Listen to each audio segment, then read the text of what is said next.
Mesdames et messieurs, Donald Trump vient de donner son verdict final d'une reprise des hostilités contre l'Iran. L'information vient de tomber ces dernières heures. Monsieur Trump vient de parler à Mondovision que une reprise des opérations militaires en Iran est une possibilité selon Donald Trump. Ce qui revient à dire quoi? Donald Trump envisage désormais de reprendre les combats, de reprendre les hostilités, juste peu après quelques heures que l'Iran a envoyé son dernier offre sur les négociations à Washington via le Pakistan. J'avais fait une vidéoconférence où M. Trump avait dit qu'il ne se sentait pas satisfait par rapport à la dernière offre que l'Iran avait envoyée aux États-Unis d'Amérique. Alors, M. Trump, après avoir réfléchi, après avoir fait un checking, moi je vous assure, l'Amérique a deux choix. Ou soit de relancer des opérations impossibles, soit comment dirais-je, d'engager des négociations qui seront vouées à l'échec. Ou bien de capituler. Voilà les deux choix que l'Amérique a sur sa table. Mesdames, Mesdemoiselles et Messieurs, Trump, voyant donc la défaite et l'humiliation de Washington face à l'Iran, ne veut pas plier. Ouais, il ne veut pas plier. Il vient de faire cette annonce ces dernières heures. Permettez-moi de vous donner l'annonce officielle, venant tout droit de nos sites de vérification, vérifiés et vérifiables, que vous pouvez vérifier avant de venir nous porter critique. Mettez le geste qui motive, partagez la vidéoconférence, car notre but, c'est d'informer le million de personnes. C'est ça notre objectif. Informions le million de personnes. Mesdames, Mesdemoiselles et Messieurs, selon Trump, une reprise des opérations militaires en Iran est une possibilité, selon Donald Trump. Mais attention, ce n'est pas l'Iran qui va attaquer. Ah oui, ce n'est pas l'Iran qui lance en premier, c'est toujours l'Amérique. Selon lui, Donald Trump a refusé samedi soir de préciser ce qui pourrait déclencher de nouvelles opérations militaires contre l'Iran. Il a refusé de préciser ce qui pourrait déclencher de nouvelles opérations contre l'Iran. Normalement, il n'y a jamais de fumée sans feu. Normalement, lorsque il y a une telle pareille opération militaire, on doit savoir quelle est la base du déclenchement de cette nouvelle opération. Nous sommes sur une position du cessez-le-feu. Vous comprenez? Cessez-le-feu bilatéral des deux côtés. Mais alors, pourquoi l'Amérique va encore lancer une autre offensive, une autre opération militaire? Mesdames et messieurs, la raison n'a pas été évoquée selon l'information venant du site. Vous comprenez? Alors, il dit, je cite, s'ils se conduisent mal, s'ils font quelque chose de mal, mais pour l'instant, on verra. S'ils se conduisent mal, s'ils font quelque chose de mal, mais pour l'instant, on verra. On dirait un président qui s'adresse à une minorité de personnes dans l'une de ses communes, de son État. Mais l'Iran est un pays souverain. Chaque État a le droit de prendre ses décisions dans son pays, dans son territoire. Ils se conduisent mal envers qui? Voilà le problème. Les Iraniens se conduisent mal envers qui? Envers leurs Iraniens ou bien envers l'Amérique. Mais les Iraniens n'ont rien à foutre à l'Amérique. C'est Trump qui veut s'ingérer dans les problèmes externes des autres États. Ça, il faut qu'on doit le dire. Ce ne sont pas les Iraniens qui veulent s'ingérer dans les problèmes extérieurs aux États-Unis d'Amérique. Non, là, c'est autre chose. C'est l'Amérique qui s'ingère dans les problèmes internes de l'Iran. Alors, il faut que la communauté internationale voie ça, voie ces problèmes. L'Iran n'est pas une partie du territoire américain. L'Iran n'est pas colonisé par l'Amérique.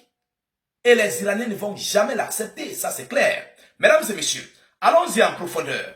Selon lui, a-t-il déclaré à des journalistes en Floride, mais c'est clairement une possibilité. Il dit que mais c'est clairement une possibilité. Dans ce cas, ce qui veut dire quoi? Si les Iraniens se conduisent mal, vous comprenez? S'ils font quelque chose de mal, pour Donald Trump, c'est une possibilité de lancer une opération militaire. C'est pourquoi il dit, mais c'est certainement une possibilité. Vous comprenez un peu? par où il veut s'appuyer. Alors, Trump a mal parce qu'il est en défaite. Il a mal parce qu'il a échoué dans les négociations. Il a mal parce qu'il a perdu du matériel. Mais CNN d'ailleurs le dit. Les médias américains, CNN l'a prouvé. Les avions américains ravitailleurs coupés en 2 morceaux. En 2 morceaux, les caracasses d'avions américains stockés au sud-ouest de l'Iran. Le monde a vu. Je n'ai pas besoin de vous le dire. Alors, où sont les appareils? Où sont les appareils iraniens qui ont aussi été découpés en plusieurs morceaux par les missiles américains? Il n'y en a pas. Sauf leurs navires qu'ils ont coulés au large de l'Inde. Mais sinon, il n'y en a pas. Il va dire quoi? Qu'ils ont frappé sur les vedettes, les petits navires là. Mais vous-même, vous pouvez le fabriquer. Juste avec du polyester, du bois blanc. Vous achetez des moteurs Osborne. 400 chevaux, 500 chevaux, 1000 chevaux, 1500. Vous adaptez. C'est tout. Sinon, il n'y a rien là. On le fait avec du polyester et du bois blanc. C'est tout. C'est ça que Trump va dire qu'il a frappé. Mais de vous à moi, il ne faut pas qu'on se moque des gens. Les Iraniens peuvent fabriquer ces navires de la sorte, même une quarantaine, voire une centaine par jour. On parle quand même d'1 million d'habitants. Ah oui, ils ont des souterrains. Ils peuvent fabriquer une quarantaine, voire une centaine par jour. Mesdames et messieurs, vous n'avez encore rien compris. Alors, M. Trump dit quoi? Selon lui, plutôt, il avait annoncé qu'il allait étudier un nouveau plan de Téhéran de règlement du conflit au Moyen-Orient, avertissant qu'il avait peu de chances de l'accepter. Je reviendrai avec cette vidéoconférence, je dois l'analyser et la décortiquer. Ne vous dérangez pas, restez concentrés, restez aux aguets. Vous comprenez? Alors, mesdames et messieurs, poursuite de la guerre ou voie diplomatique, l'Iran dit prêt. L'Iran dit prêt aux 2 scénarios. Et la balle est dans le camp des États-Unis d'Amérique. A jugé le vice-ministre des Affaires étrangères, M. Kazem Gari Babadi. Je reviendrai aussi avec cette vidéoconférence. Détail par détail, pièce par pièce. Alors, le président américain avait théoriquement jusqu'à vendredi pour demander l'autorisation au Congrès de poursuivre la guerre. Il a préféré envoyer une lettre à des responsables parlementaires pour leur notifier que les hostilités contre l'Iran étaient terminées, même si plusieurs élus démocrates ont souligné que la présence continue de la force dans la région indiquait le contraire. Alors, mesdames, mesdemoiselles et messieurs, voilà ce que l'on nous dit via les informations officielles, vérifiées et vérifiables. J'aimerais bien dire quelque chose à Donald Trump. Lorsque ton voisin te dépasse, porte son sac. N'aie pas honte. L'Amérique a souvent connu et ils se sont parfois très bien retirés dans certaines guerres. Vous comprenez? Ils sont doués dans ça. Les Américains, ils sont doués dans ça. Mais Trump est le chef de l'État le plus nul qui ne sait pas se retirer d'une guerre. Oui. Et surtout lorsqu'il est en défaite. Mais les autres présidents ont su se retirer dans des guerres. On a vu en Afghanistan. Ils ont abandonné les Européens là-bas. On a vu en Irak. Ils ont abandonné. Mais ce tour-ci, ce n'est pas Trump qui gère. Vous constatez qu'il y a une différence de chef d'État. Monsieur Trump, vous faites une erreur stratégique qui pourrait couler totalement le navire américain. Pas le navire qui est dans le Golfe, mais la boîte même de l'Amérique, économique et militaire. Alors, si l'Amérique est déstabilisée économiquement et militairement, je vous dis et je vous le jure, ça ouvre la boîte de Pandore à la Corée du Nord, à la Chine, à la Russie, de frapper sur leurs adversaires comme bon leur semble. Et en ce moment-là, les Européens seront déstabilisés parce que tous comptent sur le soutien américain. Mesdames et messieurs, cela revient à dire quoi en d'autres termes? L'OTAN et l'impérialiste vont perdre toute leur puissance. Ah oui, parce que ils comptent tous comptent sur l'Amérique. Pour eux, l'Amérique est une force invincible. Mais l'Iran a prouvé aux yeux du monde que l'Amérique n'était pas ce que les gens pensaient.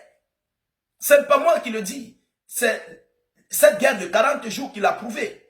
L'Iran a frappé sur l'Amérique et Israël lors de la guerre de 12 jours en juin 2025. L'Iran a encore frappé, montré aux yeux du monde. D'ailleurs, les Américains n'ont pas de missiles hypersoniques. Ils n'ont pas. Ils n'ont pas prouvé, ils ont des Tomahawk, ils ont d'autres, les bombes GBU, c'est quoi, les bombes perceuses. Ils n'ont pas en fait de missiles. Quoi, les attaques MS. Qu'il s'en va avec les attaques MS, on va voir quelque chose. Ah oui, l'antidote des attaques MS a déjà été partagé entre la Russie et l'Iran. Tout ce que Washington a déployé en Ukraine là. Aujourd'hui, l'Iran a une force féroce. Pourquoi? Parce qu'ils ont déjà les antidotes de ça.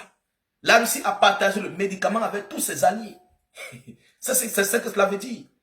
Vous comprenez un peu? Et c'est le même scénario que les Européens aussi font en Ukraine. Lorsqu'il y a un nouveau drone et un nouveau missile, ils partent faire le checking de ce missile dans leur laboratoire pour voir non, comment on peut fabriquer, comment on peut contrer. C'est la même chose en fait.